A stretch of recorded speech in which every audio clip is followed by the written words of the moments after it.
Ready. আজ হঠাৎ করে একটা কাজে কলমাকান্দায় আসছিলাম। তো কলমাকান্দার থেকে নাজিরপুরে যাওয়ার পথে হঠাৎ করে চোখে পড়ে এই যে ব্যানারটি, অত্র এলাকার জনসাধারণ ও যানবাহন বিনামূল্যে ফ্রি পারাপারের জন্য ভবানীপুর অস্থায়ী কাঠের ব্রিজ নির্মাণ করায় ব্যারিস্টার কায়সার কামালকে ধন্যবাদ এবং কৃতজ্ঞতায় ভবানীপুর, ইয়ারপুর, কুয়ারপুর গ্রামবাসী। মানে ঘটনা হচ্ছে এই যে কাঠের যে বৃষ্টি দেখছেন, এই বৃষ্টি দিয়ে এই এলাকাগুলোতে যেতে হয়। এই কাঠের বৃষ্টি নির্মাণ করে দিয়েছেন এই এলাকার বিএনপির যে কেন্দ্রীয় কমিটির আইন বিষয়ক সম্পাদক ব্যারিস্টার কায়সার কামাল। এবং পরবর্তী সময়ে আমরা এলাকার মানুষের সাথে কথা বলে যে বিষয়টি জানতে পেরেছি, এই ব্যারিস্টার কায়সার কামাল এই কাঠের ব্রিজ ছাড়াও দুর্গাপুর সোমেশ্বরী নদীর উপরে দুটি কাঠের ব্রিজ করে দিয়েছিলেন, যেগুলোতে কিন্তু মানুষ পারাপার করতো বিনামূল্যে, শিক্ষার্থীরা পারাপার হতো। এবং এই ধরনের যে এই কর্মকাণ্ড, এই কলমাকান্দাতেও বিভিন্ন এলাকায় কিন্তু তিনি এই কাঠের ব্রিজ নির্মাণ করেছেন। নির্মাণ করে মানুষের যে যাতায়াতের যে সুব্যবস্থা সেটা করে দিয়েছেন। এবং এই ব্রিজগুলো করাতে কিন্তু সেটি বোঝায় যে এখানে মানুষের যে যাতায়াতের দুর্ভোগ সেটি কিন্তু রয়েছে, যে কারণে কিন্তু এই পাহাড়ি অঞ্চলে হঠাৎ করে কিন্তু বন্যা চলে আসে। আমরা যদি একটু দেখাতে চেষ্টা করি বৃষ্টিকে, যে হঠাৎ করে কিন্তু বন্যা চলে আসে, যে বন্যা চলে আসার কারণে কিন্তু যে এই এলাকার এই যে পাহাড়ি যে ছড়া বলে, এই পানিগুলো এদিকে যাওয়ার জন্য কিন্তু রাস্তা খুঁজে, এবং এই ধরনের যে গ্রামীণ অবকাঠামো উন্নয়নের যে রাস্তাগুলো ভেঙে যায় বা পারাপারের জন্য সমস্যা হয়, এই মানুষজন দেখেন আপনারা এইদিকে কিন্তু প্রতিনিয়ত এই বৃষ্টি পারাপার হচ্ছে। আমরা যদি একজনের কাছে জানতে চাই আসলে এই ব্রিজটা যে মুরব্বী হয়েছে, এটা হওয়াতে আসলে আপনাদের কি উপকার হয়েছে বলেন তো? বিরাট সুবিধা হয়েছে। কিরকম সুবিধা? যেমন এই যে আমরা এক পানি ভাঙ্গা যাইতেছি, এখন তো আমরা এক পানি ভাঙার লাগে না। যেমন একটা মাল সামান আনলেও আমরা অনেক সুবিধা, গাড়ি ঘুরিয়ে করে আমরা বাড়ির জায়গা। ব্রিজটা করে দিছে কেন এটা? ব্যারিস্টার কায়সার কামাল। আগে যে এমপি মন্ত্রী আছেন এরা এরকম ব্রিজ করে দিল না, দিছে না। তাহলে তো সুবিধা হইতো না? হ্যাঁ, তখন দেয় নাই।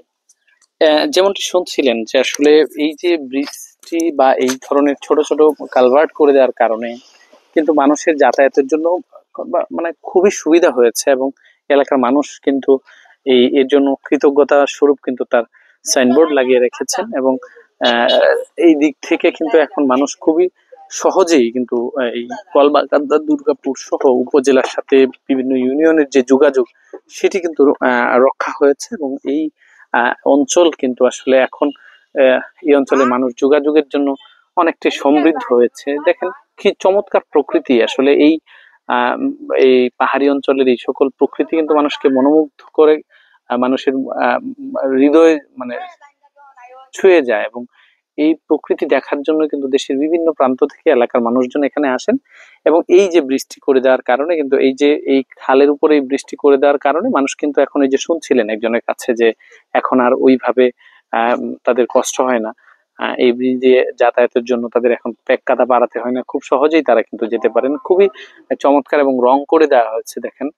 মানে একটা খুবই চমৎকার একটি দৃশ্য, সেটিও কিন্তু আপনারা দেখছেন যে আসলে এই বৃষ্টি দিয়েই কিন্তু আসলে এই একদম মূল সড়কে দুর্গাপুর কলমাকান্দা যাওয়ার জন্য যে মূল সড়ক এবং কলমাকান্দা নাজিরপুর যাওয়ার জন্য যে মূল সড়ক, সেই মূল সড়কেই কিন্তু ওঠা যায়।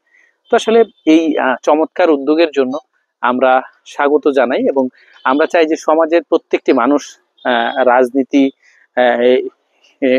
সবকিছুর ঊর্ধ্বে থেকে আসলে এই এই যে এলাকার মানুষের জন্য এমন উন্নয়ন কর্মকাণ্ড করবে, এবং যাতে করে মানুষের যে যাতায়াতের সুবিধা সেটি হয়। আমরা সেটাই বলবো যে এই ধরনের কর্মকাণ্ড এলাকার প্রত্যেকটি মানুষের আসলে করা উচিত।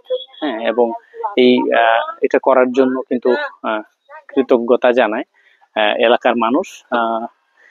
আমরা একজন পথচারী যিনি এই ব্রিজ দিয়ে পারাপার হন তার সাথে কথা বলবো। চাচি, এই যে ব্রিজটা হইছে, এটা হওয়াতে আপনাদের কি সুবিধা হয়েছে? খুব সুবিধা হয়েছে বাবু। কিরকম? একেবারে ব্যাগ বয়ে সুবিধা হয়েছে, আমরা চলতে ফিরতে গাড়ি ঘোড়া নেয়, এই কত সুবিধা হয়েছে। এই জলটা এই পর্যন্ত আমি বেডি মানুষ, এই পর্যন্ত বিদ্যা বাজারে যাওয়ার লাগবে কত এলাকার মানুষের সুবিধা হয়েছে? মাইয়া সারা এলাকার মানুষ যাইতাছে আইতাছে, কত আরাম। আর এটা না থাকলে যখন ওখানে ভাঙ্গা। এটা কে কইরা দিছে? এটা বাবা, আমি এই দেশের নাম কইতে পারতাম না। আমার বাড়ি হচ্ছে ফাগলা কইলারি। আমার স্যার সেলুন রামপুরের বাজারও আমি জিরাত করি, আচ্ছা, বুঝছো? আগে যখন যাইতেন তখন কেমন হইতো?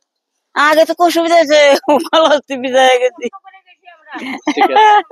ঠিক আছে, ঠিক আছে। আমরা এই যে শুনছিলাম যে এখানে খুবই দুর্ভোগের কথা, আগে অনেকটা দুর্ভোগ ছিল। ঠিক আছে, আপনি যান। আমরা দেখেন এই যে আপনার একটা গাড়ি যাচ্ছে এই এলাকার মানুষ কিন্তু আমরা আরেকজনের সাথে একটু কথা বলি।